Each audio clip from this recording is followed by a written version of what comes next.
like to call this meeting to order. It is 6 o'clock and declare that we do have a board quorum present.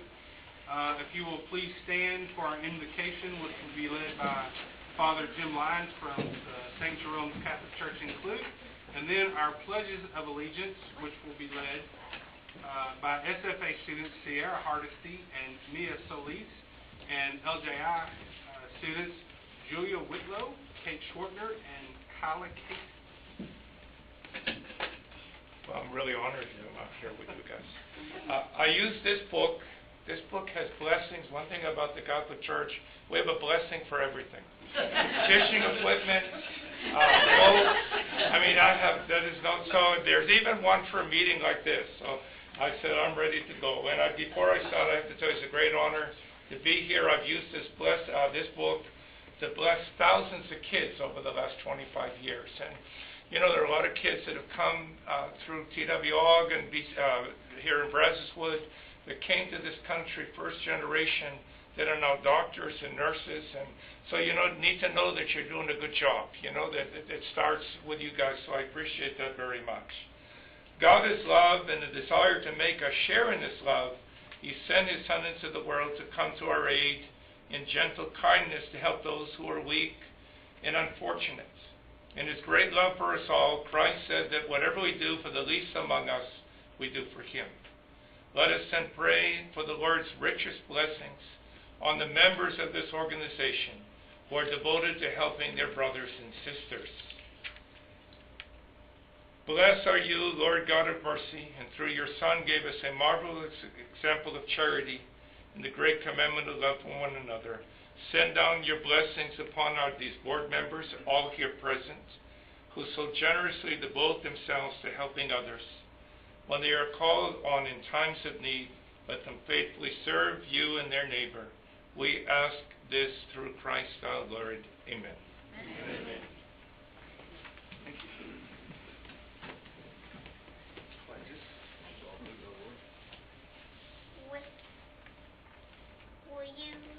Will you join us and while we say the United States pledge? I pledge allegiance to the flag of the United States of America and to the republic for which it stands, one nation, under God, indivisible, with liberty and justice for all.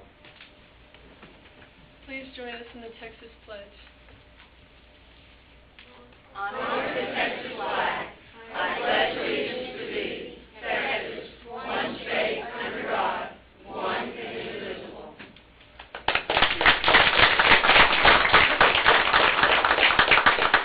I would like to ask our board to begin making its way to the front as we transition into our awards, achievements, and recognition time. I would now like to turn the presentation over to Mrs. Carla Chrisman. And I would now like to take All right. a few photos.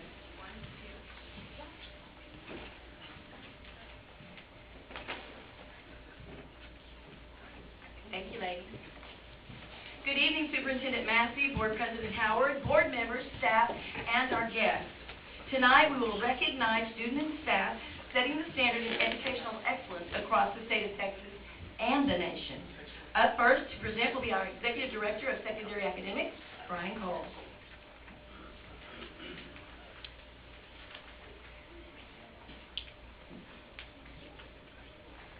Good evening. It is my honor and privilege to introduce part of our Brazoswood family tonight. This team of talented students and educators were selected to present at the Jostens Renaissance National Conference in Florida. This is a one-of-a-kind experience that brings all educational stakeholders together with the focus of creating positive school climate and culture. Connect with educators and students, lift the character of your school, celebrate achievement. As I call your name, please come forward. The first team included Brazoswood students Kenny Stahl,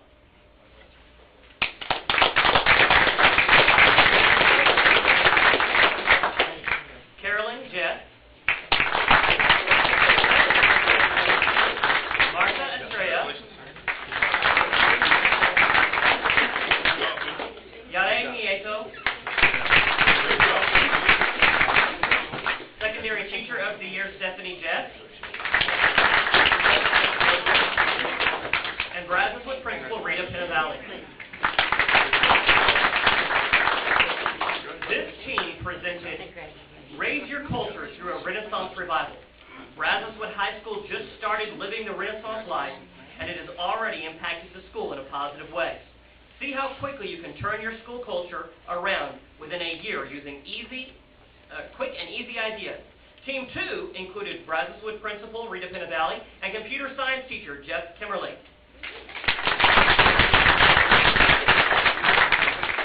This team presented Taking Pride to the digital level.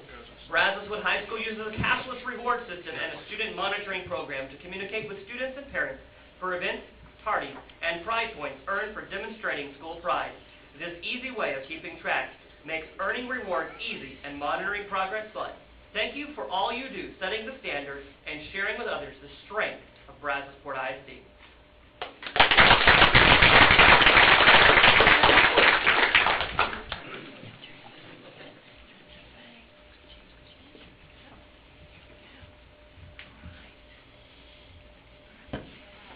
I'll count to 3 and say 2. 1, 2, 3, and a second. Oh.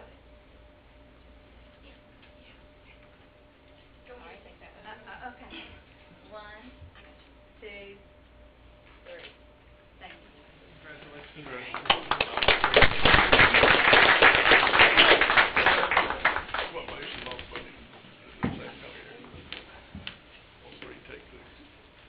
The Air Force Junior ROTC at Brazos Wood High School has been selected to receive the 2017-2018 Air Force Junior ROTC Distinguished Unit Award.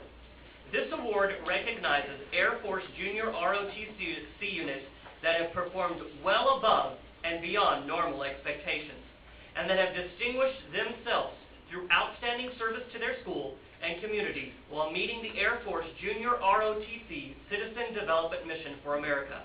The objectives of the Air Force Junior ROTC program are to educate and train high school cadets in citizenship and life skills, promote community service, instill responsibility, character, and self-discipline through character education, and to provide instruction in air and space fundamentals. Enrollment is open to high school students who are in the 9th through 12th grades. At this time, I would ask the following individuals to come forward. Lieutenant Colonel Larry Baker.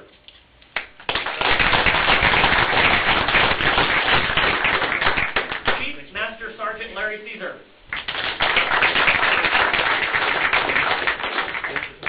Kayla Lurvey. Alyssa Blevins.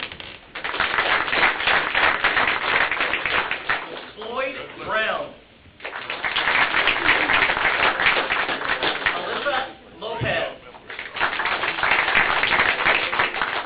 Sierra Cody. Brian Moyer. Aaron Kotalik. Cameron Bush. Rory Perdue. Thank you for setting the standard and demonstrating the strength of Brazosport ISD.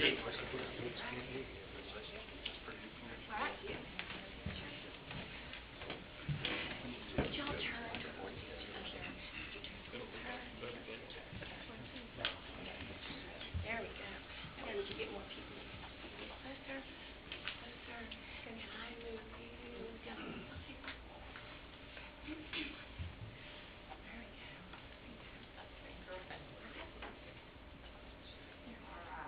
1, 2, 3, and a second. 1, 2, 3. Thank you.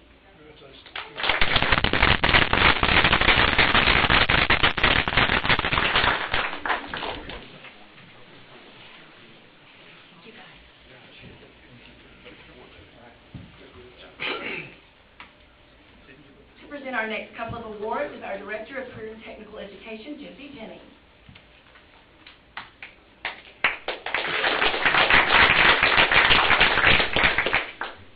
Good evening. It's my honor and privilege to recognize the achievements and success of the Goddard Rockets 2 students from Brazos Wood High School. This past summer, summer, the Rockets 2 students from Brazos Wood High, also known as the Goddard team, traveled to White Sands, New Mexico to compete against multiple high schools in an attempt to launch a 500-pound rocket. After presenting their design and plan to NASA, only 6 teams were granted permission to attend this prestigious launch, and only 3 were able to make it to the actual launch pad. While there were setbacks and anxiety-filled moments along the way, the team persevered, and as a result, their rocket launched and achieved an altitude of over 28,000 feet, making it the top rocket in the nation. Upon returning home, the Goddard Rockets team received the inaugural Port Award from Fort Freeport for its outstanding achievement, along with a Dow Showcase and Town Hall at their Dow Diamond Center, congratulating them on their success. Before we go any further, I would like to invite the Brazos Wood High School Rockets instructor, Mr. Dale Hobbs, to come forth and share a brief overview of Systems Go and the evolution of the Rockets program here at BISD. Mr. Hobbs?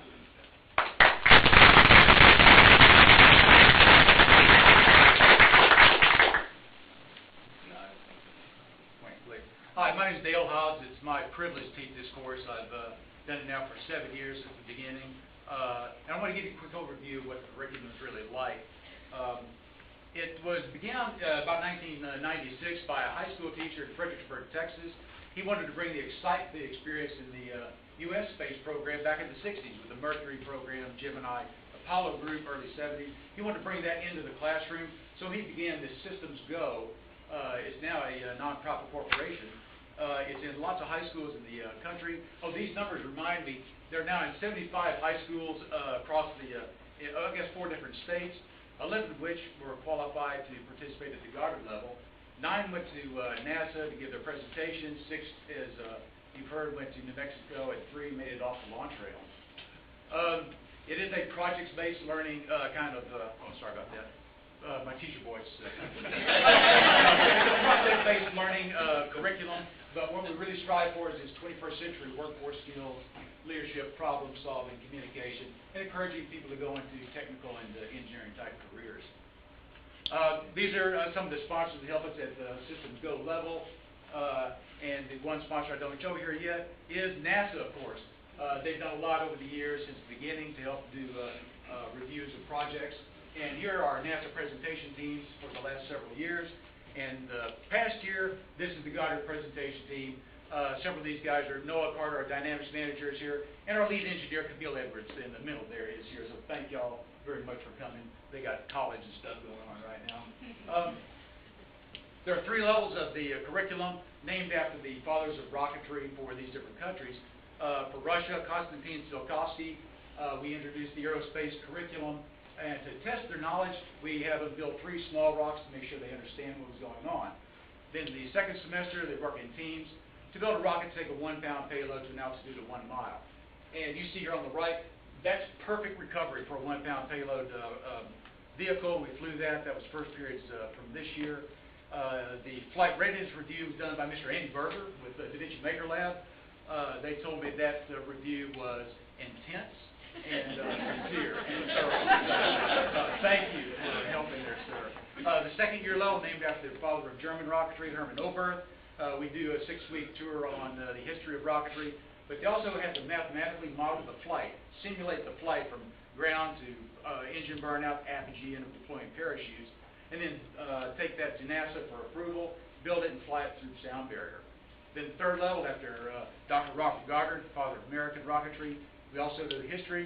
We do a much more complete math model. They have to design every component of the rocket. You don't go to the Walmart and buy parts to build this thing and run it. They have to design all the components, get lots of help from the community to make that happen. And then the ultimate goal is to get 35 pounds to 100,000 feet. Here's the group of us with the vehicle on the launch rail. It was renamed after the Navy lieutenant who lost his life at the same moment we were trying to launch our rocket. They closed the airspace above us. When they found out that he had perished, they decided to set the clock at T-minus 60 seconds and get it in the air. So that's what happened out there. So that's the launch group. And it was definitely a community effort to get this thing in the air. Thanks so much to MMI, Mr. Mueller, for what you've done. Sway Schlag, NASA Da Vinci Maker Lab for all the guidance and help there. Thank you again very much. And I believe that's all I've got. It is. Ooh, may I play this? never gets old. Let's see. Okay.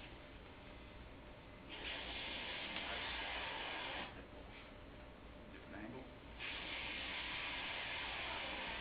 This is the shot.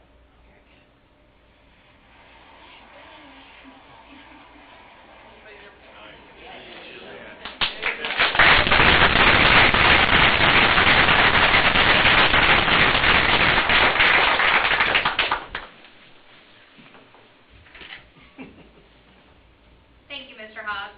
The future of this amazing program remains bright and can only go up from here, but this would not have been possible without the generous support and dedication of our amazing BISD businesses, parents, teachers, and community members, many of whom are here and we'd like to recognize this evening.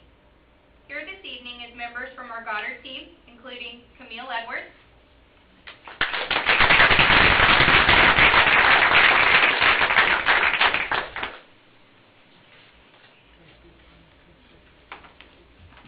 Noah Carter,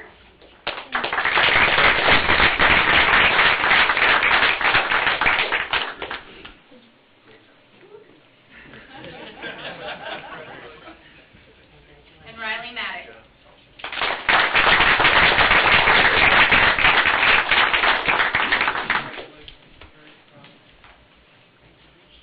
From Mueller Manufacturing, Mr. Ken Mueller.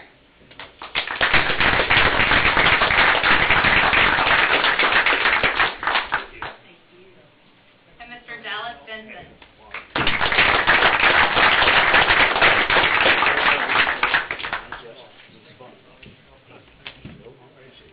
From Da Vinci Maker Lab, Mr. Chris Harris.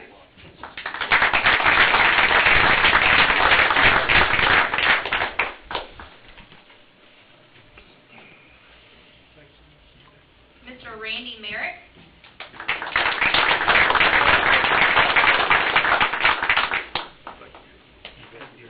And Mr. Andy Berger.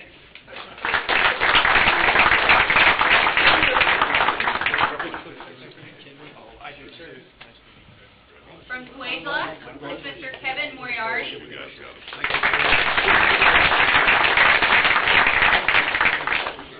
And Mr. Jason Alexander.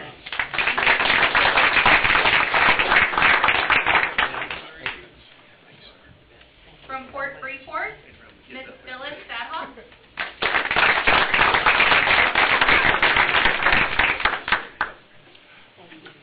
And finally, from Dow Chemical is Mr. Mike Carter.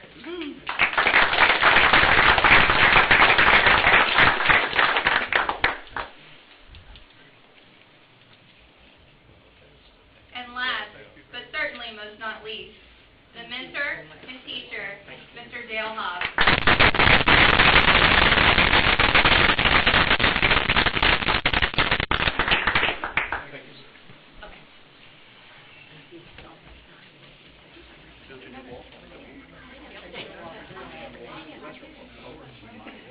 All right, I'm going to do a little arranging if y'all don't mind.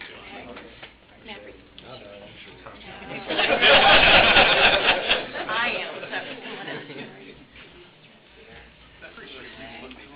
Mr. Reinhardt, you know that we've got tall people when you're not the tallest.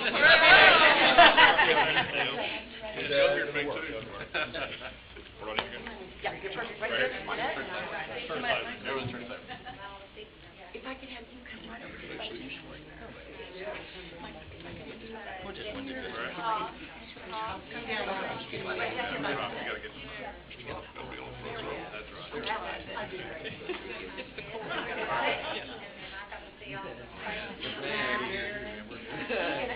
Yeah, right there. Put your head in between some others.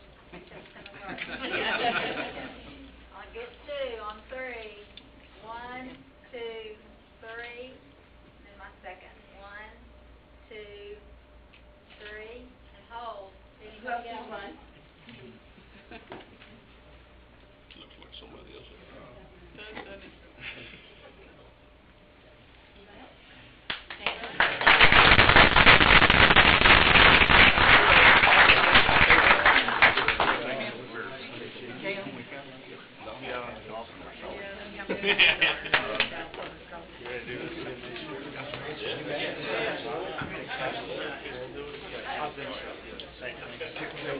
Mr.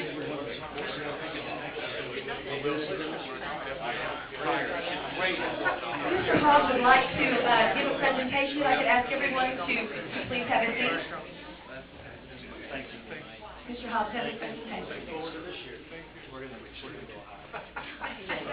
Mr. Hogg, you have the floor. We do have a presentation made to Mr. Massey, please. Camille, it's yours. This is a picture that we have all signed, the Goddard team, that we would like to present to you as just a token of our thanks for your support.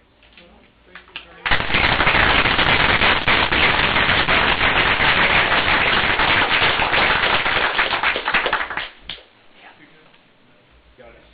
Thank you. Thank you. Thank you.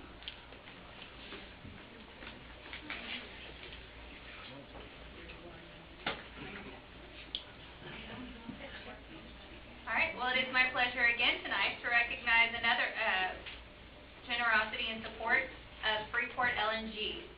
Last year, Mrs. Wendy Mazurkowitz, the Director of Community Affairs for Freeport LNG, expressed that Freeport LNG had a desire to assist the students of Brazosport ISD in obtaining the technical skills needed to enter into the workforce or to help students gain skills that prepare them within a post-secondary institute.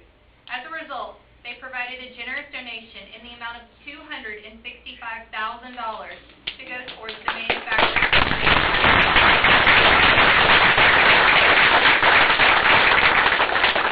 She, along with Freeport LNG, were nominated in September for the Career and Technical Association of Texas, CTAT, Business Leader and Business of the Year by the Brazosport ISD CTE Department. The CTAT Excellence Awards promotes excellence in career and technical education.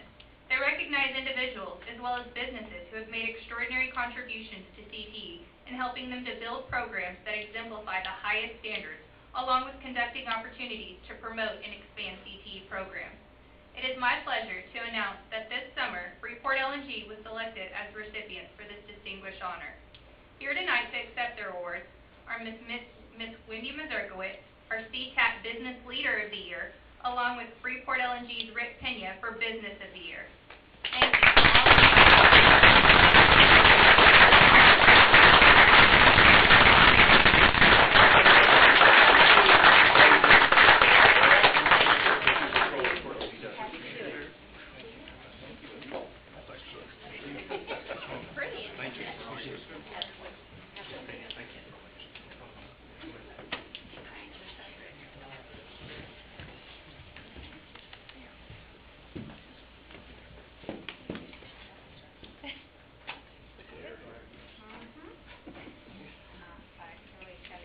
There's the sensor, and there you go. Correct. All right, thank you. 1, 2, 3, and a second. 1, 2, 3. Thank you.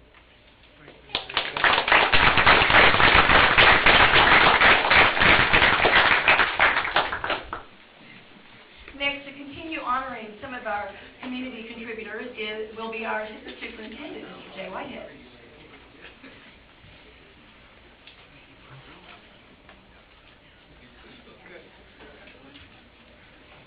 Good evening.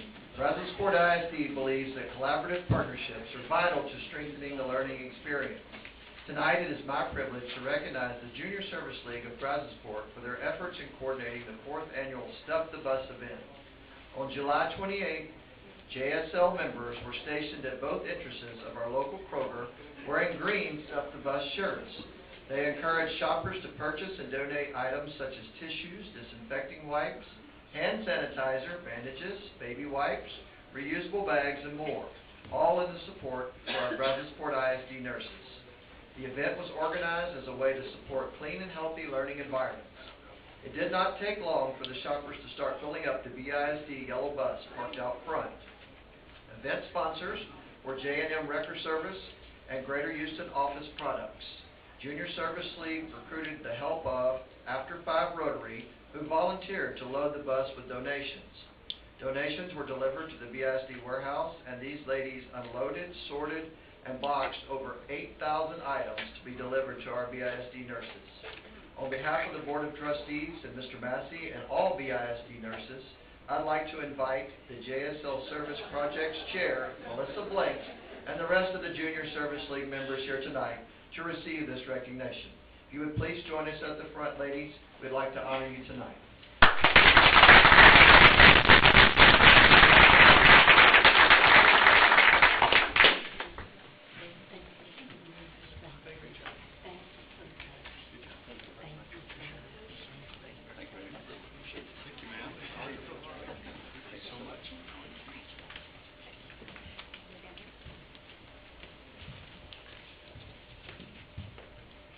Oh, I did, okay.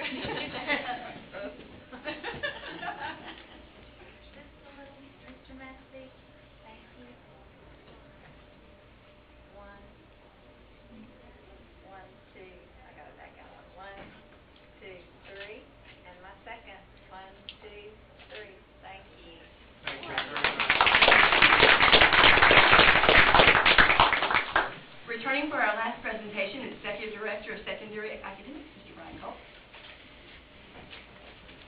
Good evening again. Mr. Michael Williams, Brazos Wood Administrator, was nominated by Brazos Wood Principal Rita Pinavalley for the Eddie G. Bull Professional Development Scholarship through the Texas Association of Secondary Schools, or TASSP. The association seeks to recognize exemplary performance among beginning campus-level administrators in Texas and to provide the support needed to promote quality leadership in secondary education. The Eddie G. Bull Professional Development Scholarship is awarded to a sole Texas administrator at the annual TASSP Summer Workshop held in Austin, Texas. The nominee must be in their first 3 years of campus administration, a member of TASSP, and exemplify the spirit of this mission. A committee reviewed all the applicants and the extensive packet of documentation, reference letters, and essays. Mr. Michael Williams was selected as the best candidate due to his never-ending support of staff and students through instructional leadership on the Brazos Wood campus. This scholarship is valued at over $1,500 and can be used to attend TASSP professional development conferences throughout the year in order to bring that knowledge back to Brazosport ISD. He was introduced in the first general session of the TASSP Summer Workshop Conference and will have an essay published in the Texas Study Magazine or the TASSP News Highlights this year. Mr. Michael Williams, please come forward.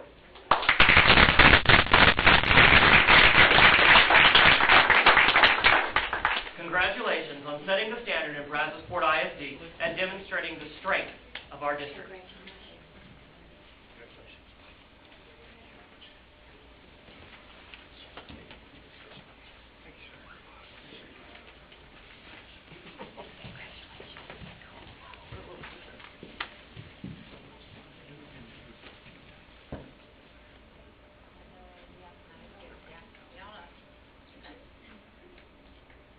Get in just a little on the front row. But that's good, though. Few steps. All right. Thank you. All right. 1, 2, 3, and then my second. 1, 2, 3. Thank you. That indeed concludes tonight's awards and recognitions, but we are already looking forward to September when we'll share more great things going on in the ISD.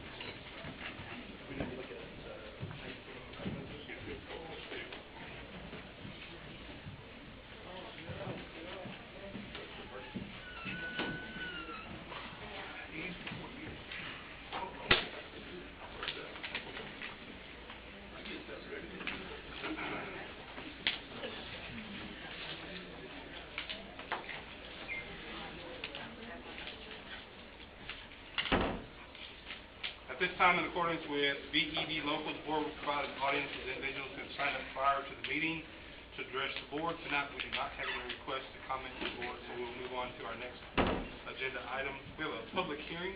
Ms. Rebecca Kelly will now make her way to conduct our public hearing to discuss the 2018-19 budget and the 2018 proposed tax rate. Ms. Rebecca Kelly. Good evening.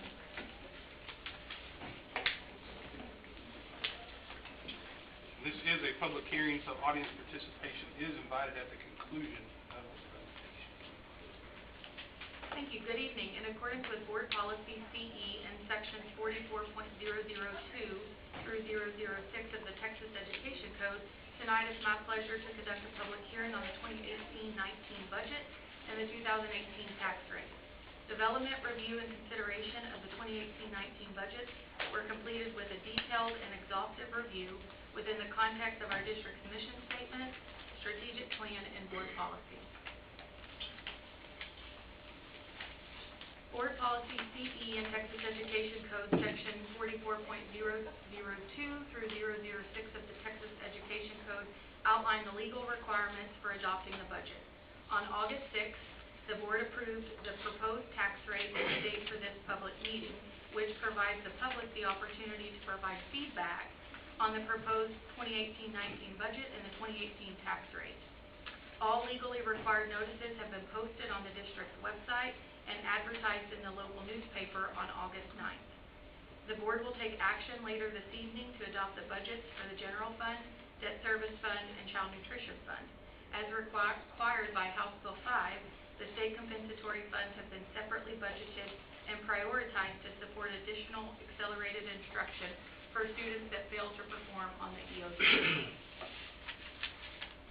Certified property values are determined by the appraisal district and came in at $15.2 billion, which is a 28.57% increase.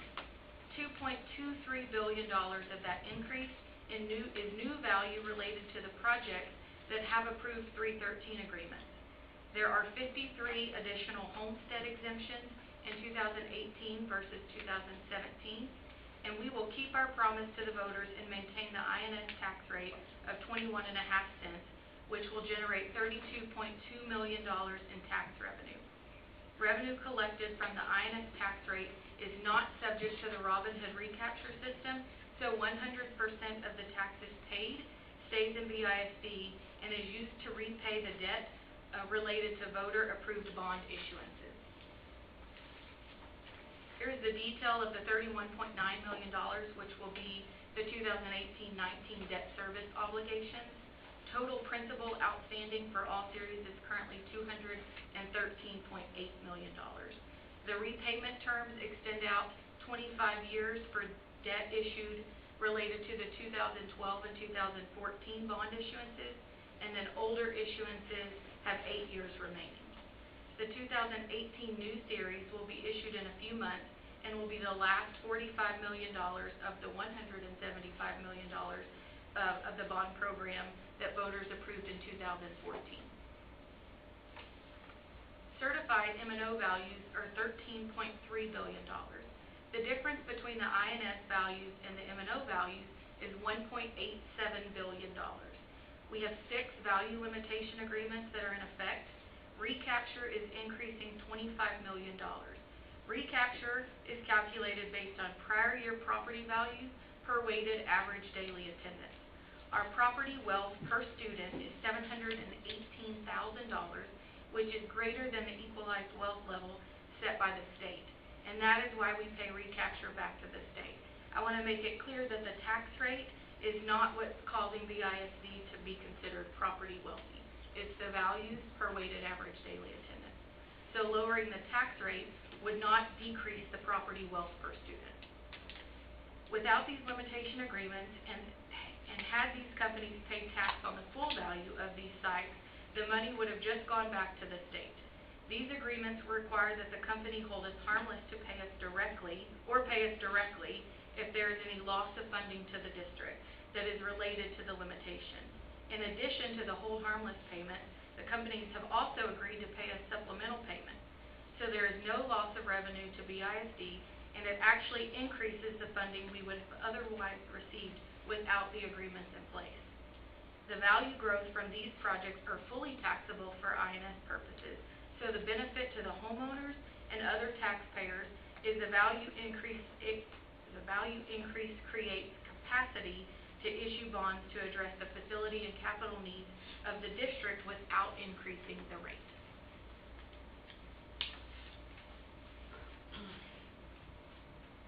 The effective tax rate as calculated by the tax office is 1.322047 per $100, and we are proposing a rate of 1.2553, which is the same rate as 2017. The average taxable residential value is $99,399, which is up from the prior year, but with the same tax rate proposed, the average homeowner will pay $35.15 more. State revenue is calculated based on a target revenue system. As local property taxes collected per student goes up, the portion the state funds goes down. We have seen a slight increase in enrollment and also an increase to CTE and other special population groups that are weighted. As a result, direct state aid will increase to a stellar $9.9 million. Net that with the increase we pay back to the state for Robin Hood, and we are 100% locally funded, and the state continues to profit from our local dollars. From the expenditure side, the general fund budget includes an increase of $32.4 million. $25.8 million is recapture going back to the state. We continue to focus on recruiting and retaining highly effective classroom teachers and staff. With 86% of our costs each year invested in people, our top budget priority is allocating resources necessary to create and maintain a competitive compensation structure. As such, $3 million has been allocated for raises, stipends for critically needed positions, and a new incentive pay structure for TEA distinctions earned and EOC retesters. Research supports the greatest and most influential factor on a student learning is the classroom teacher. BISD teacher pay was in the top 9% of the state and is now moving into the top 5.5%. We are proud of this accomplishment, and it demonstrates our commitment to recruit and retain the top teachers in the state. An overview of all the budgets include total revenue of $201 million and expenditures of $195 million. General fund revenue increased by $35.1 million and expenditures by $32.4 million. We locally are spending $6.6 on raises and additional teachers and campus-based support positions, while the other $25.8 million is going back to the state. The budget is balanced with a surplus of $6.4 million. There are $3.4 million budgeted for contingencies, and a projected fund balance will be $49 million. The debt service fund has a budgeted increase of $7.3 million and expenditures increase of $6.7 million, with a projected $11.2 million for fund balance. The child nutrition fund revenues are generated by the number of meals served. The budget is based on projected participation, and with the Freeport campuses being served free, we anticipate the participation at these sites will increase. The community eligibility provision is a federally reimbursed program, and with the increase in the federal reimbursement rate for free and reduced meal claims, our federal revenue has a budgeted increase of $1 million, while our paid and local revenue has a decrease of $363,000. The Child Nutrition Fund operates on a break-even budget, so expenditures have been increased the same amount as budgeted revenues, with the increase to payroll and the cost of food. As action will be taken later this evening to adopt the tax rate, I wanted to show that compared to surrounding districts, Brazos-Port ISD has the third lowest tax rate for 2017. The proposed tax rate for 2018 is the same as 2017. One of the BISD strategic goals is to exercise fiscal responsibility to ensure financial strength and provide resources to equip and maintain quality facilities and educational programming. Brazos-Port ISD has received a superior rating, which is the highest rating on the Financial Integrity Rating System of Texas since the program began in 2001. This rating system was created to encourage public schools to better manage their financial resources. We also recognize the importance of trust and transparency as it relates to managing public funds. We most recently were awarded the Transparency Star from the Texas Comptroller of Public Accounts. The Transparency Star recognizes local government entities that provide easy online access to important financial data. Our taxpayers have proven their commitment to fund quality educational programming, and we will continue to set the standard in providing strong financial oversight and transparency. That concludes the presentation portion, but I would be happy to answer any questions. Questions?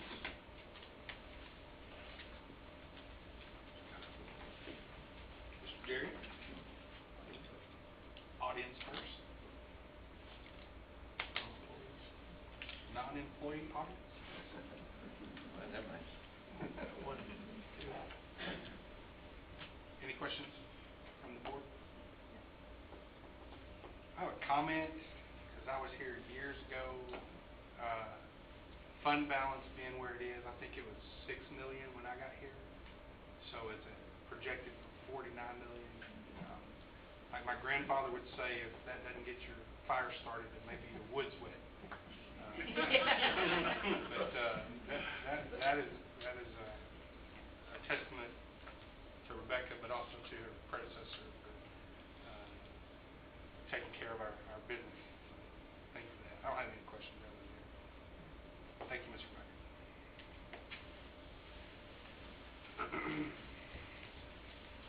The next item on our agenda is our consent agenda. I will now close the public hearing. The next item on our agenda is our consent agenda. Are there any items requested to be pulled from the consent agenda? Hearing none, do I have a motion to approve the consent agenda? Motion to approve. Moved by Jerry. Do I have a second? Second by Mr. Reinhardt. All those in favor signify by saying aye. Aye. All opposed by nay. The motion carries. Thank you. The next item on our agenda are our action items. Action item A is to consider the adoption of the 18-19 budget. Ms. Rebecca Kelly just thought she was going to get a break.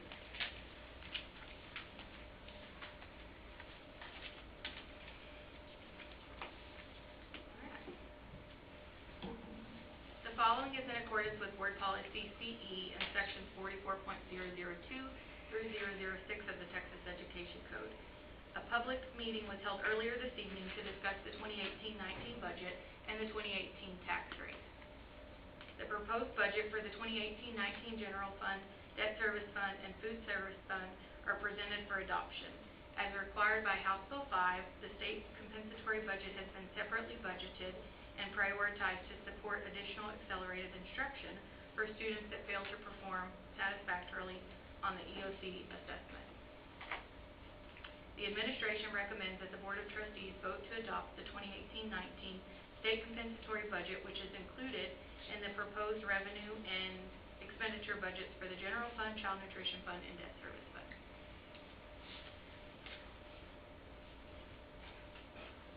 We have a recommendation from the administration. Do I hear a motion to approve? It's been moved by Ms. Patty Sayes. Do I have a second? Second by Mr. Atkins. All those in favor signify by saying aye. Aye. All opposed by nay. That carries as well. Thank you, Ms. Kelly. Thank you for all your work. Next item on our agenda is action item B, to consider ordinance setting the 2018 tax rate. All right. The following is in accordance with Board Policy CCG.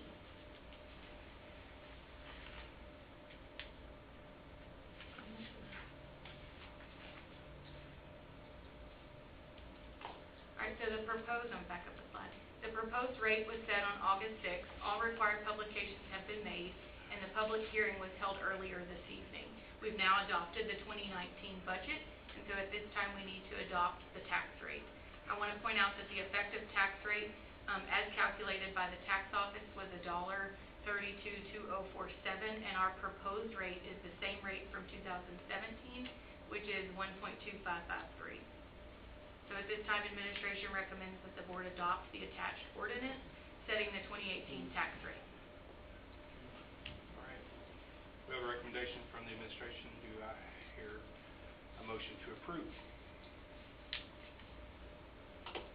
I'll make that one.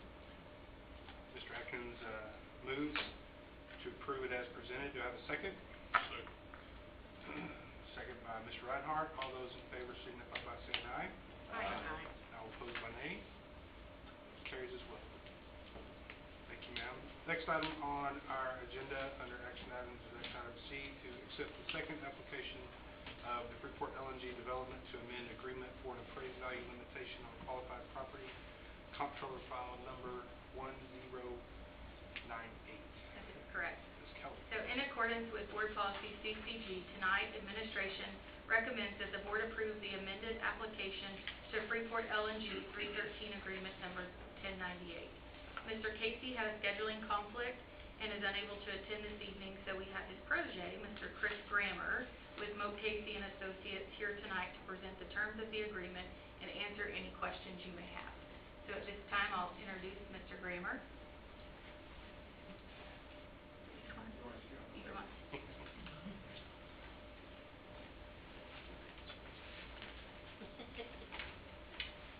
I know it's hard to tell that I'm not Dan Casey, we look a lot alike.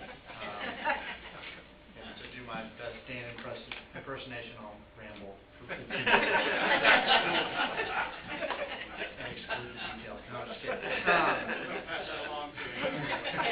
Don't tell them. That's your kids, I need to do that. So I handed out at your station our financial summary that I'm sure you've seen many times. This is the shift to the beginning of the value limitation, the first of 10-year limitation to tax year 2022. As far as the impact on the school district, other than shifting all payments one school year, for all intents and purposes is the same as far as the cash flow to the school district based on our estimations at this time. So again, we're looking several years in the future. We're estimating on best faith proposal the valuation of the project and also the school finance system that will be in place. But of note, column J and column L are of the utmost interest to the school district as far as the flow of funds under the agreement to the school district. So J is the school district revenue losses, our projection based on the comparison of the project being fully taxable versus the limitation of $30 million. In column L, the previously negotiated supplemental payments that are untouched by this amendment. There are some out-year losses in column J. I wouldn't get attached to those too much. That's some interaction of other projects coming on, but those are there. They're always possible. Again, these are estimates that would be calculated each and every year under the agreement. Whatever losses are present will be calculated and are paid for by the company to the school district above and beyond what's generated in the school finance system, not subject to recapture both that of the hold harmless payment and the supplemental payment. I'll take any questions at this time. Any questions? Thank you very much. Thank you.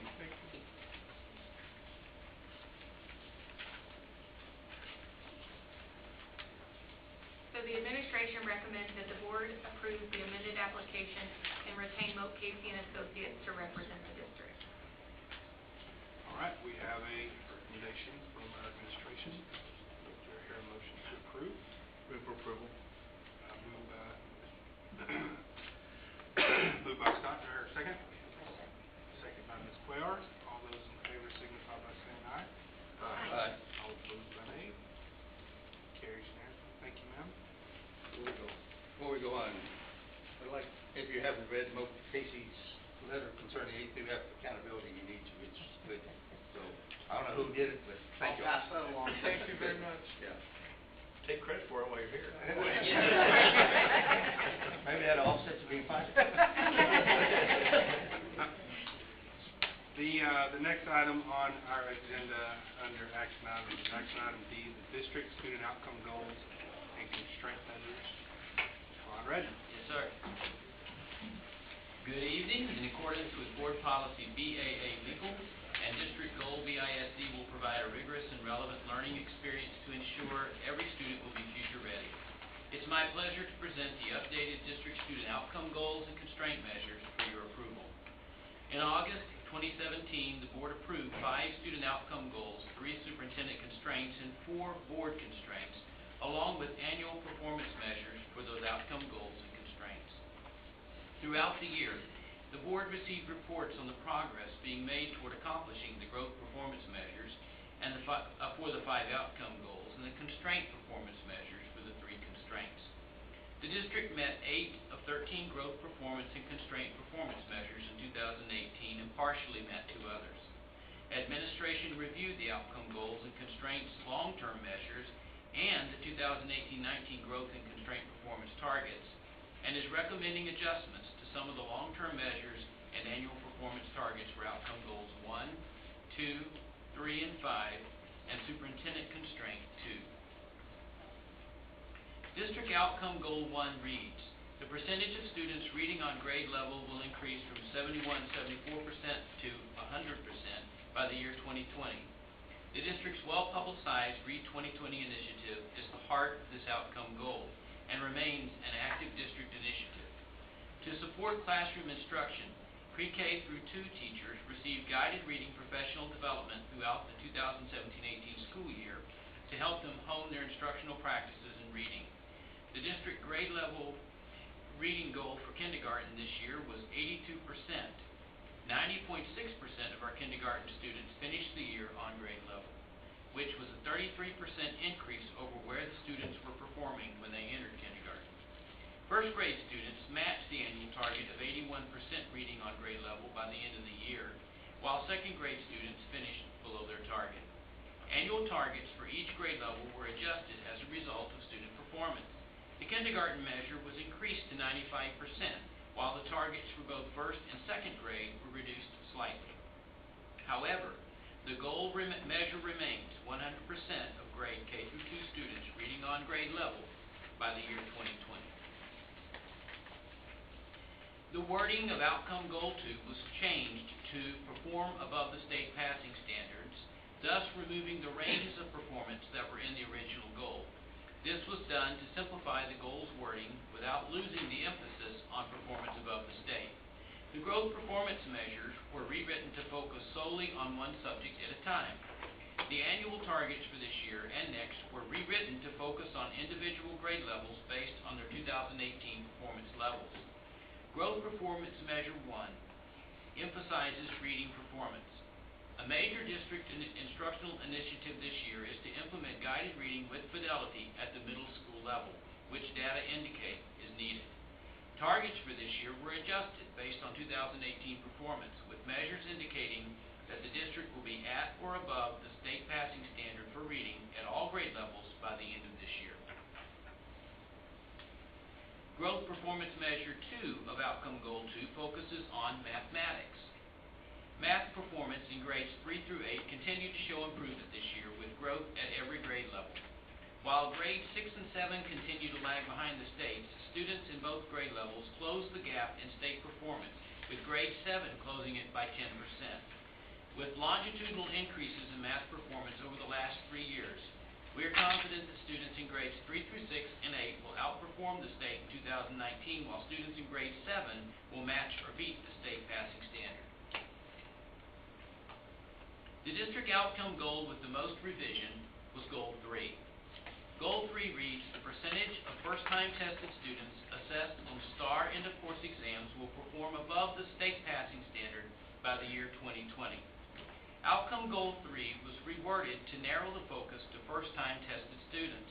This was done to provide for vertical alignment of district performance measures from kindergarten through the first time a student takes an EOC English 1 or 2 and an Algebra 1 exam. Growth performance measures were reduced from 2 to 1, with the all students growth performance measure being eliminated.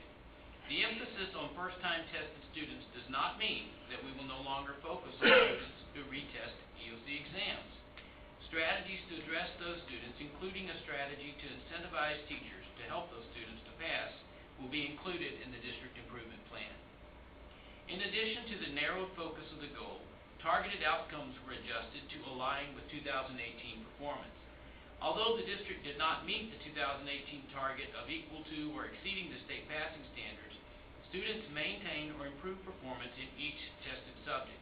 Specifically, students improved performance in Algebra 1, English 1, and English 2. Over the last 3 years, student performance in those subjects improved by 10% in Algebra 1, 5% in English 1, and 6% in English 2.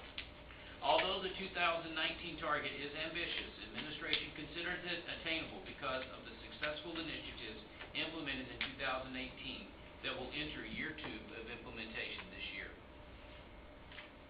The only outcome goal to not undergo revision is outcome goal 4. District students did exceed the 2018 target of 91% of first-year freshmen earning 6 or more credits. Nevertheless, administration considers the target of 93% to be an appropriate target for this year, along with the goal measure of 95% by the year 2020. The district successfully met the first growth performance measure for District Outcome Goal 5 this year and missed the target by 1 enrollment for growth performance measure 2. However, through analysis of the performance, administration felt adjustments were needed to the outcome measure and to the growth performance targets beginning this year. Because students were presented opportunities to earn additional state-recognized industry certifications this year, particularly in manufacturing, many 10th through 12th grade students doubled and tripled up on certifications. This led to a spike or a bubble in certifications that will likely go away after this year. As a result, the outcome goal measure was more than doubled to 660 certifications by the year 2020, but the target of 2019, given the information I just shared, is 500 certifications. Administration recommends reducing the target for the number of AP dual credit enrollments from 2,700 by the year 2020 to 2,125. Students are choosing to take CTE offerings on BISD campuses instead of dual credits due to the district's expanded CTE offerings. Additionally, the district is providing other opportunities for advanced coursework that compete with AP dual credit. Those opportunities include Project Lead the Way, Systems Go Rockets, Robotics, and Health Science. Students are enrolling in these courses because they're more aligned with their future plans. To align with the updated goal measure, the annual target for this year was set at 2,090 enrollments.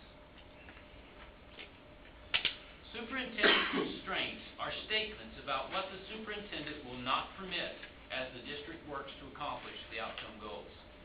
BISD has 3 superintendent constraints that fully support efforts to accomplish the district's outcome goals. The first of these is to ensure that BISD functions as a professional learning community. It reads, by the year 2020, the superintendent shall not allow any campuses to not fully implement and sustain effective professional learning communities.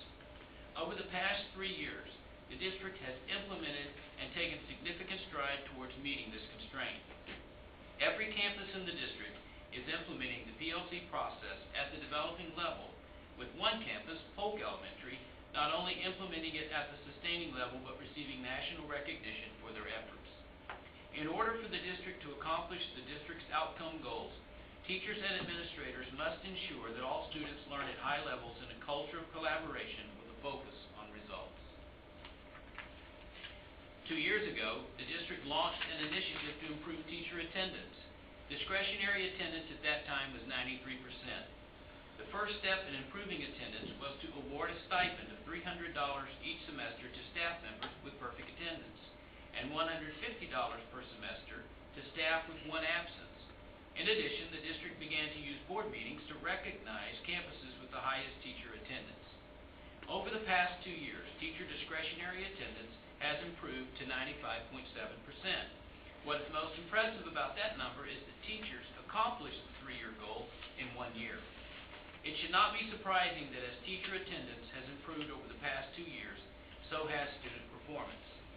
Administration is recommending that the goal measure be increased from 95.7 to 96%, and that the 2019 annual target be reset at 95.9%. The third and final superintendent constraint reads, by the year 2020, the superintendent shall not allow any BISD campus to go without the needed resources to create opportunities for student success. The single performance measure for this constraint is the number of unacceptable campuses will decrease. The district met the 2018 target of 0 this year when the Brazos Success Academy met standard.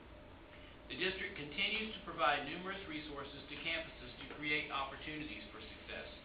Examples of these resources include adding additional staff to campuses, sending campus teams to be trained in the PLC process and response to intervention, contracting with experts to provide professional development to teachers in critical instructional areas, increasing pay over the last 4 years, providing stipends for high-need positions, and most recently, providing incentive pay for EOC retesting student success and for campus distinctions.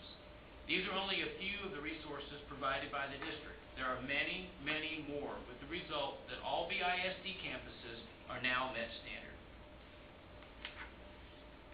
It is the administration's recommendation that the Board of Trustees approve the revised student outcome goals, growth performance measures, superintendent constraints, and constraint performance measures as presented.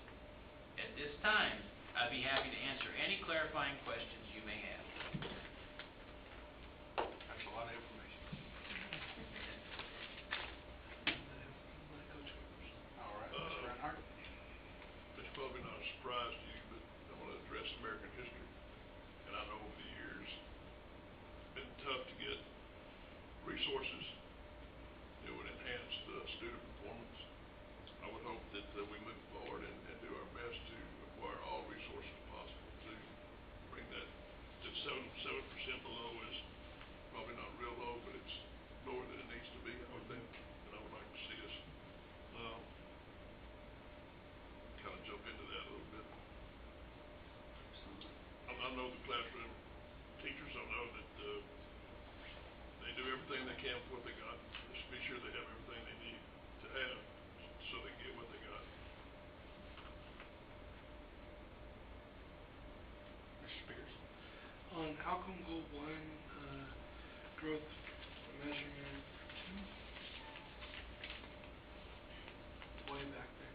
But anyway, so the target for this year was 81. The target for next year was 91. It says decrease from 91 to 88, and then for 2020 you got 100%. And my question was, if we're going to decrease it by 3%, so we'd essentially say we're only projecting we'd grow 7% this year, how would we get 12%, which that last 12% is typically the hardest growth in one year, if we only think we're going to be in 7 in the next year? That's a good question. One of the things we have to look at is the cohort group that's coming up. And so you look at your kindergarten group, and they exceeded the expectations at 90.6%. And so we have to believe that they are showing the signs of benefiting from the emphasis on the guided reading that they're receiving, the supporting, even from pre-K up, and that they will continue to improve as they move up through the system. So essentially we're going to catch them in pre-K, so then by the time they're in first grade we won't have as many issues. That's the thought, yes. Because as we've implemented, we've only completed the second year of the Read 2020 initiative. So the second graders, for example, would be the first group that began to benefit from some of that a couple of years ago. But we've been growing this process as we've gone along and provided a lot of training and a lot of instructional help to the teachers along the way. So I think as we're seeing, you look down, all the way down through K, and you see the improved performance of the kids, I think that's a sign that that is working, and that they're bringing these kids up and they're coming into the next grade level with a higher number of skills. Now in our, I forget the terminology that they use, but in our group of whatever it is, 20 or 40 districts of comparable demographics. Oh, the comparison groups. The comparison groups. How tight is that distribution around the average? But I don't know. They don't provide us with comparison groups for the district. They only provide us with comparison groups for the campuses. So that would be difficult to answer. We'd have to do we could do it by campus basis and look at it, but I don't have that information for district level. On most of our campuses, as I know it varies for every campus, are they a fairly tight distribution or are they pretty widespread? You mean as far as the campus demographics or the... Well, in the comparison groups. I'm asking because in the training they talked about the letter grades are going to be divided by sigmas, standard deviations off of the Yes. average. And I'm wondering if this 3, 4, 5% above average is still going to be a C. Oh, you mean when we're looking at the STAR performance measures? Well, that was what I was going to get to. Okay. And if we needed to change the way we were looking at our metric to align with that, so that way we're not constantly staying at a C. Mm-hmm. When we go to this rating system and start going up into that B, A range, and not. Well, that's a good question. I think though we have to look at where we are and what's been happening as we've moved even in 1 year towards these targets. What we found is that many of our campuses exceeded the target. So we have some campuses that are Bs. We have one that's an A. We have campuses that are in the upper range of C. So I believe that what we're going to see is as we close these gaps, it's going to require us to close the gaps across the board on all these campuses. You're going to see some that will move up into the C range, but you're going to see others that begin to move into the B range and others that will move up into the A range. So the overall effect on the district will be to take the district from where we are right now and probably over the next 2 years sit us well into the B range and moving toward A.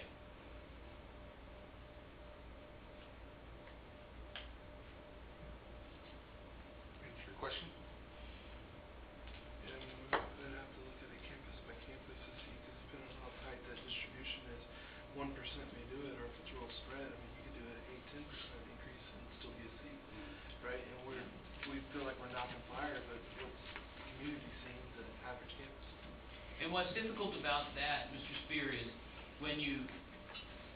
what you're referencing as far as those comparison groups go, where that really shows up is in the B section of Domain 2, which is the relative performance, and I think that's where the standard deviation piece comes in. And what we find is you've got to remember that that group is a very narrow group of within 5 economically disadvantaged percentage points of one another. And what I found this year in doing the calculations for our campuses is the higher of the low SES number, the faster they moved up through that A through F system, because as they improved relative to the campuses with the same low SES population, it was less improvement resulted in more. Does that make sense? Mm-hmm. And so, again, that's where it's difficult to answer that. It would literally have to be taken at each campus level and looked at and analyzed to see. But our improvement against the state is allowing us to move up in that area. And that's going to keep moving the overall benchmark. It's just wanting to not lose individual campuses in the overall detail of the whole district too, right? Yes. And just make sure we're all going the right. Mr. Atkins? Yeah, on the same one, I guess one thing for our 2017-18 performance for kindergarten, we got a 90.6. Yes, sir. And then we're targeting for 2018-19 for first graders to be 88. So are we, I know the test is different and you have more difficulty, but is that taking a step backwards? I mean, we're saying we only want 88% and we had 90 as with essentially the same kids. I know that they'll change, who knows how much, but and then we go from 88, and then like Michael, we go to 88 to 100, that's a big jump. I mean, 100 is what we want, no question about that. But if you had 95 in 2018, 2019, you're going to have more than a year's growth to get from 95 to 100 in the subsequent year, right? But I'm agreeing with you. You know, what we're looking at on the secondary one is less than a year's growth, if I'm reading the numbers right. Right, from going 90.6 to 88, you're assuming a lot of kids don't have a full year's growth, so it's like we're flip-flopping on it. But yeah, we got numbers, we got metrics, and we're driving. Yeah, we love metrics. We're kindred spirits.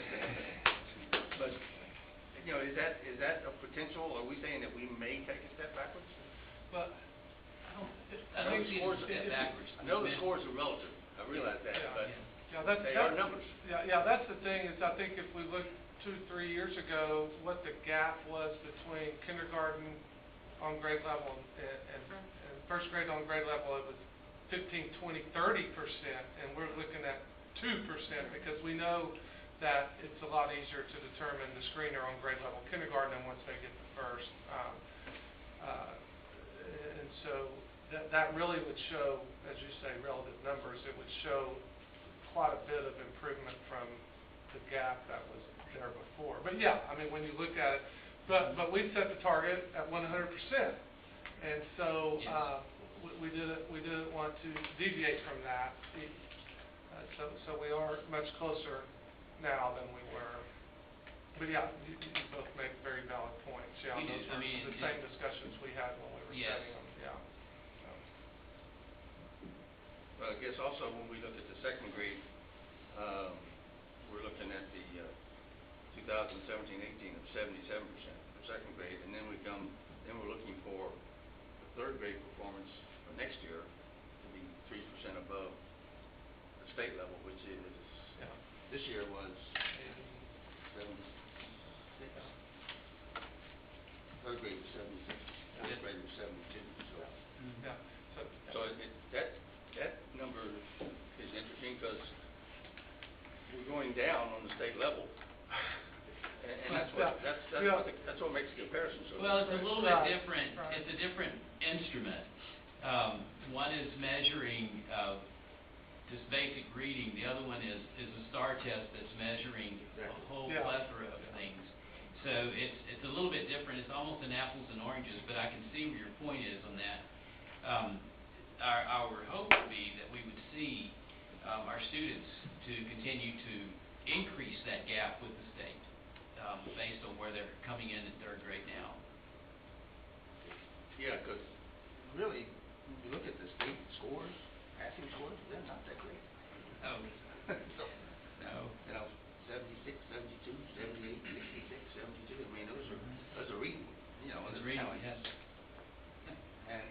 But you know, I guess my concern is that we're not even at the state level yet. So that's the emphasis I'm sure that we need to work on you know, whatever on all the subjects. But another question, outcome 5, you said the number of the CTE certifications is doubling up, is likely to go away. Why is that? Brian's going to answer that.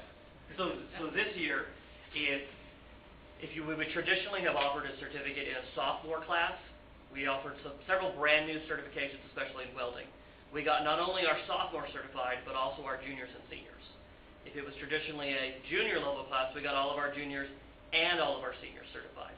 So we were able to greatly increase the number of certifications because we were offering brand new certifications. Okay, so they back down a grade. Right, so we have to so we're going back to 1 grade versus 2 or 3 grades that are able to get those. Makes sense. Okay, good. I know you have more. Me? No, I'm just kidding. Mason, I'd like to make one more comment. Yeah. Mr. Reinhardt. I think that this would be an opportunity for us to continue to look at the pre-K, growth of pre-K, because it's not because anybody on the staff is in favor of it, but my biggest thing is it's easier to remediate somebody that's in the kindergarten, first grade, second grade, before they get negative and turned off and frustrated in fourth and fifth grade. And if we have that opportunity to do so, we can save ourselves a lot of headache. And I think also another thing too is just like Jerry was alluding to the scores, and I'll tell you this, the scores he talked about now, 10 years ago, the scores to pass the STAR, TAGS, or TEKS, whatever you call them, were 20% less than that. That's the way it was. And something I learned that I don't want us to ever adopt. I went to Louisville, Kentucky, and graded AP test in U.S. history. And there was a sign at the door that said, check your standards here. And so you were supposed to I was supposed to reduce my standards, or somebody else was supposed to reduce their standards. That's not what we're in this education about. So let's don't reduce our standards. Let's just be sure that our teachers and our kids have what they need to reach those standards.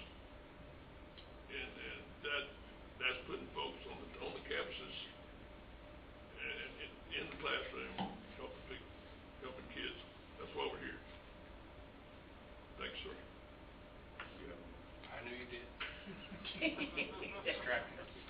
Outcome 3. You know, I still, and you know, I hope you guys answer it, but I still would like to throw it out. I think I have no problem with the changing of the wording, you know, to make it a little easier and understand the first-time testers. But you know, we have placed an emphasis by doing the incentive to get the retesters, and so I'm in favor and would support coming up with a DPM2 to measure that, because I know you said it's going to be in the improvement plan, but things in the improvement plan get lost for me anyway. You know, this kind of narrows it down, and you know, and we are making that a priority by you know, having the incentive for the teachers who DOC retesters, you know, get. So I like to throw that out for consideration. Yeah, you bring up a very good point, Mr. Atkins. The reason it was taken out is because then that, of the 31 targets that we have for a year, 10 of them are related to the EOC. And so that's really why we took it out, because if we're doing the EOC first-time testers and the EOC retesters, then a third of our student outcome goals are related to just the EOCs. And so that's, and you are correct, and I agree, it's a priority, but it was really my charge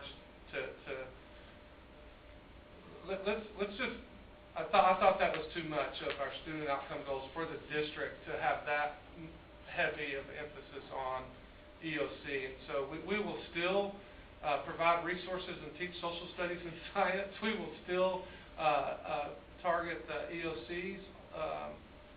Yeah. So. In the whole student outcomes, aren't they based on EOC? I mean, that's what we're.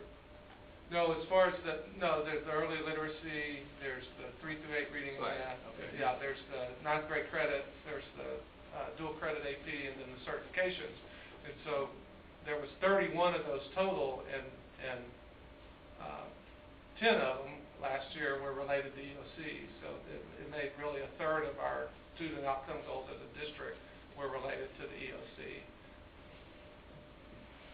Right, but two-thirds of our scores here, starting with grade 3 through high school, was based on EOC. Well, yeah, the STAR, 3 through 8 were, yeah, 3 through 8 reading and math, yeah.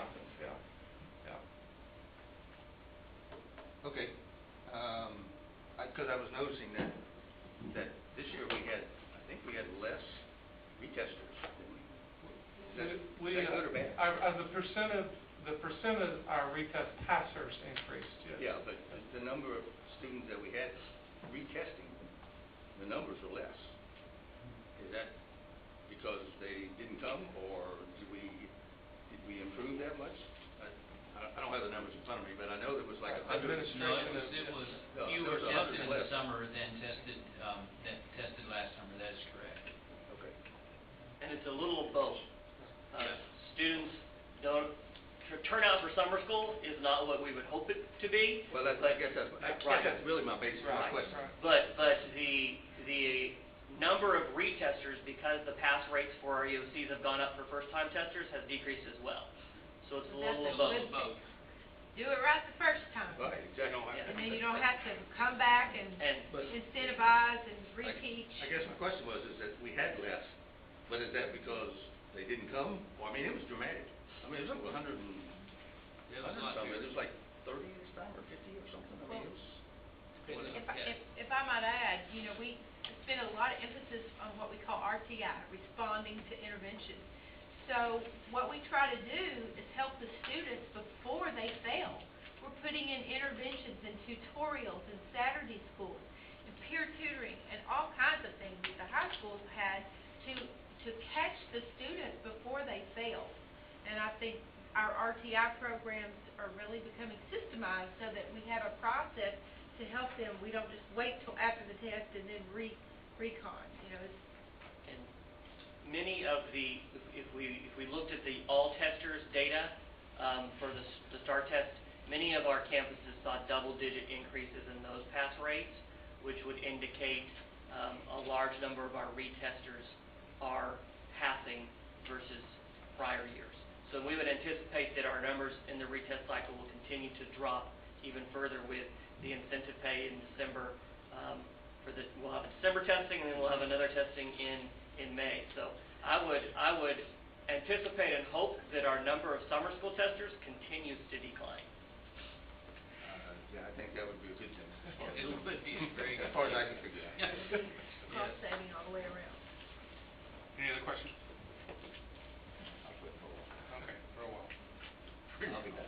He'll be back. I would hope, not a question, but I would hope the very first time this came up, I think we were at the LJI, and I asked a question about the 100%, and Claire self-chastised me and said that we are shooting for 100 because we don't accept any kid not being able to read. That was specifically the 2020 Read Initiative. But I like the idea of shooting for the stars. And if we don't quite make it, we're at least further than we were. But I also like the STEM model, which is not being afraid to fail. I mean, let's try everything that we can, and we're not here to beat you up if we only hit 99%. I mean, let's do everything we can to hit 100%. But I'm a realist. That was my original question those years ago. I didn't check, son. Well, But what I did ask is, it sounded like which children we gonna leave behind? So that, and when Mr. Massey made his speech at convocation, he used the word ohana, which means family, but it also means leave no one behind. And so I can't, we have to be an organization that's gonna try to get everybody on board. I love 100%. Keep on trying. Thank you, Mr. Redmond. I think we have an action item here. Yes. We do have a recommendation from our administration to accept the outcome goals and constraint measures as presented. Do I have a motion to approve? Moved by Mr. Spears and seconded by Mr. Reinhardt. All those in favor signify by saying aye. Aye. And all opposed by nay. That carries unanimously. Thank you, sir. Thank you very much. Did get our board. Thank you. That was not We're in our years. Next item is action item E, the candidate endorsement for the TASB Board of Directors. I would like, I'll just throw out the discussion.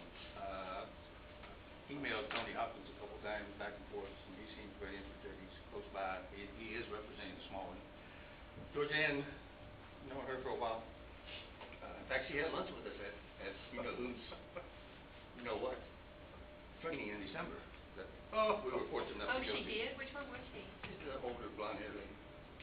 She was right there with us. Anyway. Okay. So anyway, that, if you would like, I'll make that in Who do you recommend?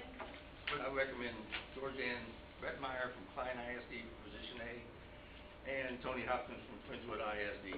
I'll make that in form of a motion. All right. It has been moved by Mr. Atkins I'll second that. and seconded by Ms. Patty Says. We have a question before we get Oh, sorry. Just I was reading someone's notes on it. I can't remember whose it was, but it might have been on Twitter or something about this Friendswood guy.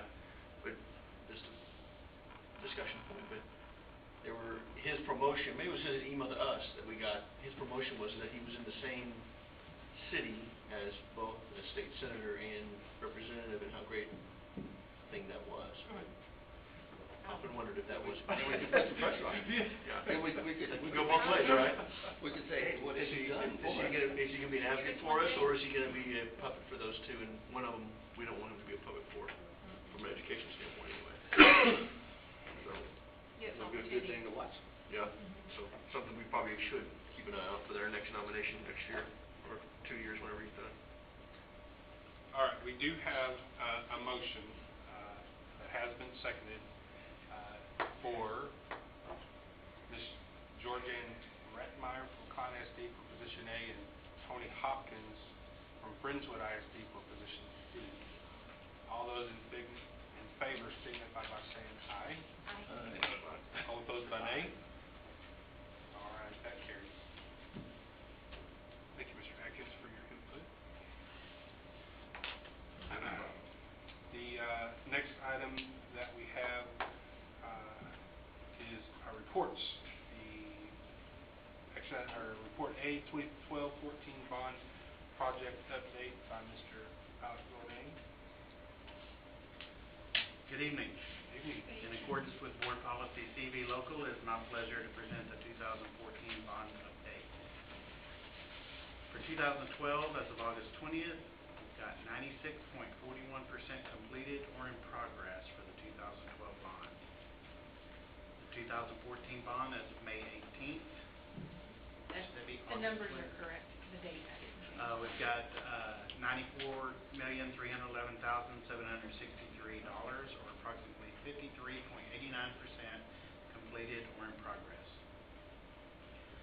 2014 bonds completed projects. I won't read this ever-growing list, but the new Freeport Elementary, as you know, is completed and open, and the Package C Summer 2018 projects are completed. Current projects are the Ogg Elementary under construction, moving along very well. Kitchen and press box improvements for all intents and purposes are complete. I did not take it off of this list because we have a few minor things left on the Clute and LJI press boxes, and the Slade press box will not be done until the holidays. Roberts Elementary replacement is in design development, as well as Stephen F. Austin and Brandon Elementary. Freeport Elementary School, as you know, is completed.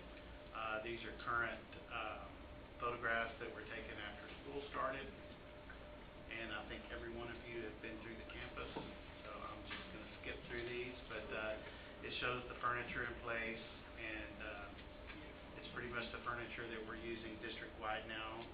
Gives you an example of what we're doing in the libraries that we converted 4 of them over the summer.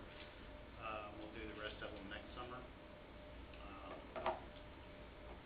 TW Ogg is opening in August of 2019. As you can see right down the street, the steel chip. How different are the facades going to be from these Freeport and Ogg, Roberts, Brandon?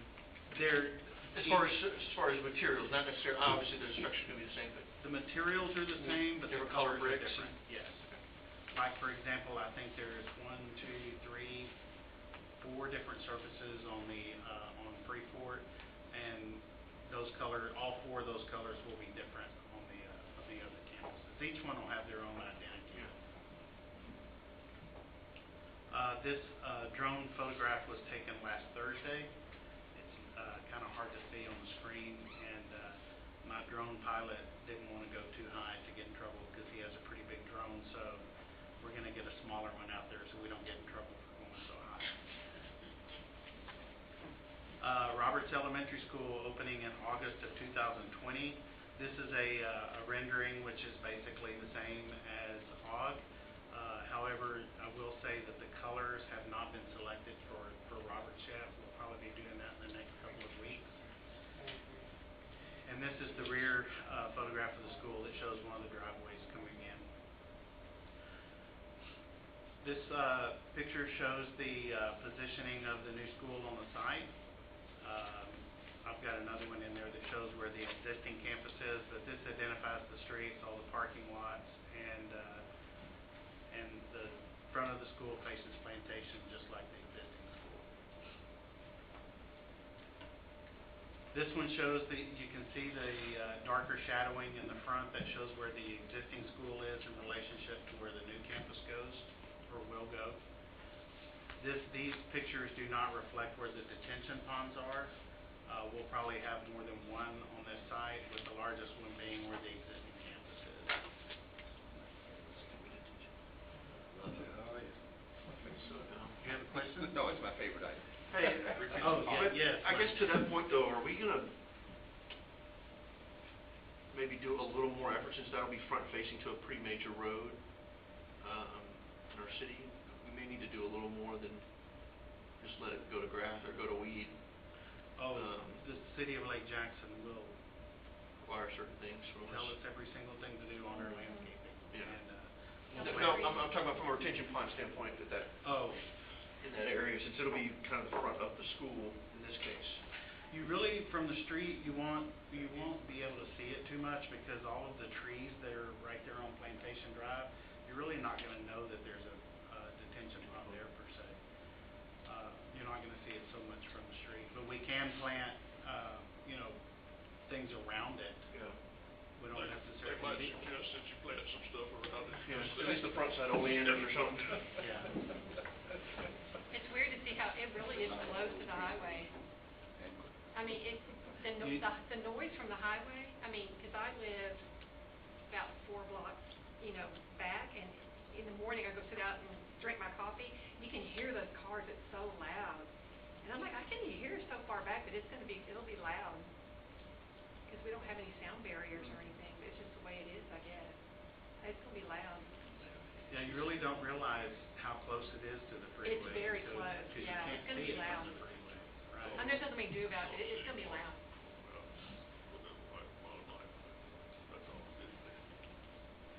Anything else on that one? Can I ask a quick comment?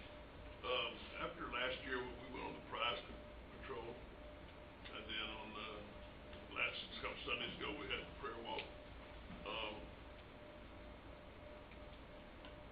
Plus, and from a meeting that Danny and Jerry and I went to the other day,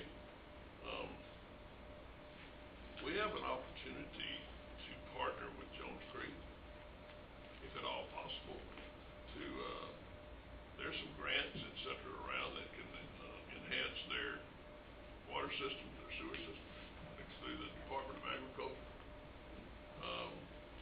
And I think that would help the city, it would help the school, but at the same time also I think this, hopefully we're gonna, and I know this is in the design phase at Stephen F. Austin now, but that school's kinda old, and if we're gonna, hopefully we're gonna continue to maintain presence there because that identifies Jones Creek, but I would like to see us do some comprehensive facelift best we can because it's in kind of bad shape. Right. As far as the water well and the septic system, the architects, their consultants are looking into those two items. The water well's in pretty good condition over there. It's relatively new. The septic system's a different story. But their growth though, if they would look into this, it would really benefit them. Now, it was from the Department of Agriculture and they're just begging to give money away, a lot of money.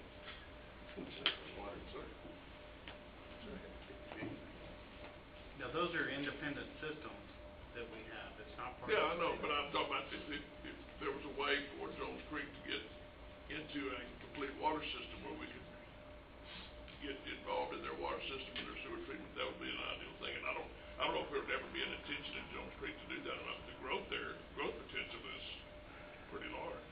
There has been a ongoing discussion that I can personally identify or confirm for at least the last 30 years.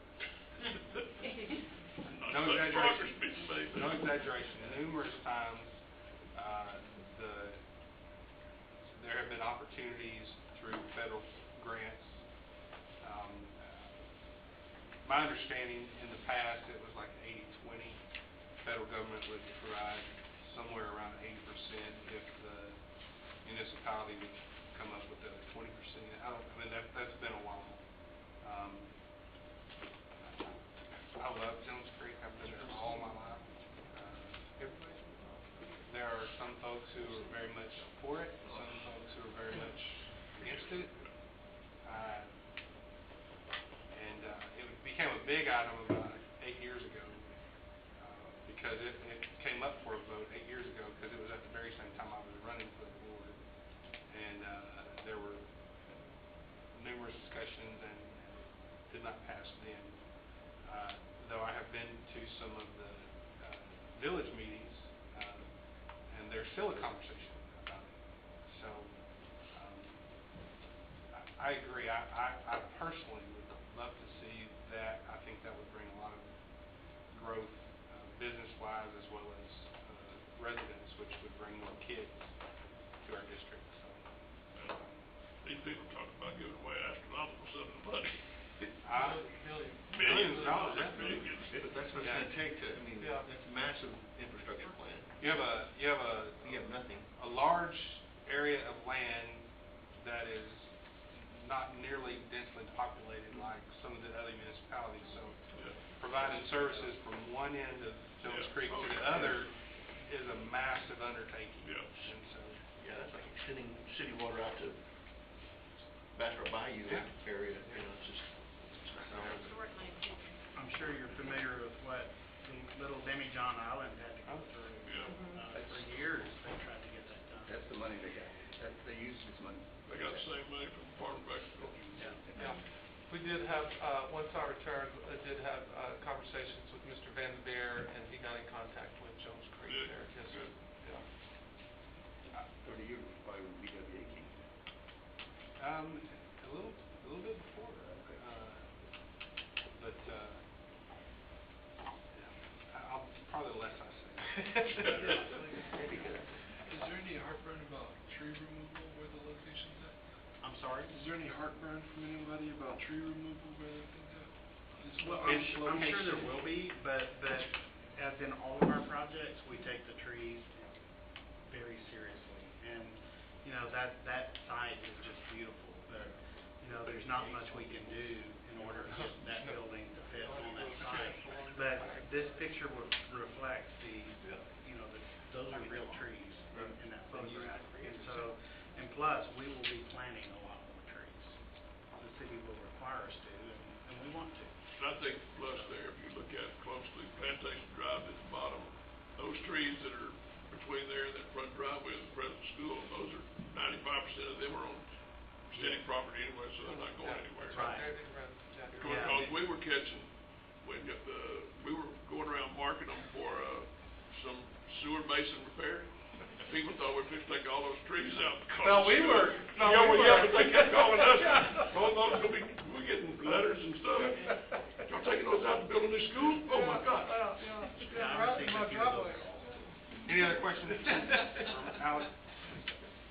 I'm not through unless you want me to quit. No. I wanted to keep moving. Trying to keep moving. Okay. Please proceed. 2018 summer project, kitchen and press box improvements. I already addressed those. Package C, we repurposed the libraries at Polk, Griffith, Labasco, Rasco, and Lanier. Renovations to existing transition center, formerly known as the Cottage. Storefront repairs and replacement at Beewood High School. Auxiliary gym floor replacement at Big Court. Security vestibules at Griffith, and canopy extension at Boyd. I do not have pictures of every one of those, but I'm going to show up a few of them. This is the new transition center, not transportation. Basically, the building has been totally rebuilt. The bones of it were there, the steel was there. It's got a new roof. We replaced a few metal panels, painted the building, actually added windows to it. There were no windows. All new doors, new sidewalks, and interior, new sheetrock, new ceiling, lighting, new millwork, new bathroom. Everything is new in this building. Put air conditioner in? No, sir. You wouldn't ask that. It's got existing air conditioner, which was in very fine working order. Almost everything. Almost everything, yeah, there we go. We did do some new electrical work and new plumbing. So this is the new millwork and the new furniture. It's similar to the library furniture. It's all modular, and you can move it around for different purposes. This space was also designed to be utilized as an auxiliary meeting space for times when the students aren't there. Lanier Library. This is a very blurry photo, but it shows the completion there with the new furniture. Polk Library. All the libraries are much brighter, and everyone is really pleased. So there's no shelves in the middle of the floors? In some instances there are. Still there, okay. It's not a lot of them. No. Less consistent. Right, exactly. This is the Griffith Library, and this is the Polk Kitchen. The kitchens were not renovated. It was just new equipment. It was just like for like, wherever there was an oven, there was a new oven in place. So they were painted and new lights and that sort of thing. Polk got a new serving line not too long ago. Yes, with the exception of Polk, it did not get a new serving line because it already had one. And auxiliary gymnasium at Beatport, that flooring was replaced. It was in very bad condition and rotting to pieces, and it looks awesome now. How often do they do that? These gyms, replacing the wood? It depends. The best we can tell on this one, there was a pretty substantial subfloor on this one underneath before you got to the carpet, the concrete. But over the years in the past, there had been some roof leaks where water had run down the walls and then it would flow down underneath the floor. And the moisture was always there causing that. But those leaks there was a new roof put on that a few years ago. So those leaks haven't been there in a while, but the rotting continued. So a lot of the subfloor had been rotted out. It was original. So that's a very old gym. I'm very familiar with it. But it's in good shape now. It looks great. Now I'm done. So what's not complete, you say the Slade press box? The Slade Field press box, that's a total replacement, and we were requested to do that after the football season and in between football and soccer. Kitchen was done, Brazos was done, storefront? Yes. We replaced the entire storefront at the main entry of Bewood, and then we replaced the doors at the rear that go out towards the cafeteria, and then we replaced the door over by the bus loop. Those doors go down with the school. Yes, sir. And you replace them? Yes, sir. The storefront, I'll just give you an example at Bewood, the entire storefront, we had to cut out 6 feet of concrete in the front, and then we had to level the terrazzo on the inside because the slab and the foundation is in such poor condition that in order to get it leveled out where the doors would actually work. And so now, we've got new concrete in the front, and then we kind of have a little slug, but it's got the walk-off carpet that we're now putting in all the new schools. So they've got walk-off carpet as you go into the school. Any questions? Elizabeth? And the doors work very good, don't they, Rita? They finished them today. All right, thank you, sir. Thank you. Next item on our agenda under reports is board committee reports.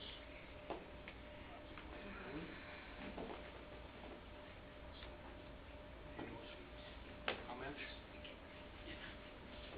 Not a board, but I would love to have shared this when the Rocket team was still here. Amazing. Words do not justify that program. Mr. Hobbs, those kids. You should find out every kid on that team, write their name down, and then look for their name in the next 10 years. Because those kids are going to be CEOs. They're going to be transformers of the world that they live in. It's pretty incredible. All right, next item is executive session. Executive session may be called for the purposes permitted by the Texas Open Meetings Act, Texas Government Code, Section 551.001 through 551.146, Sections 551.071, consultation with attorneys, Section 551.074, personnel matters, appointment, employment, evaluation, reassignment, duties, discipline, dismissal, and complaint. We will return shortly. We will now reconvene from executive session. The time is 8:50. Thank you, Peter, for packing me in. If there are no objections, then we will stand adjourned.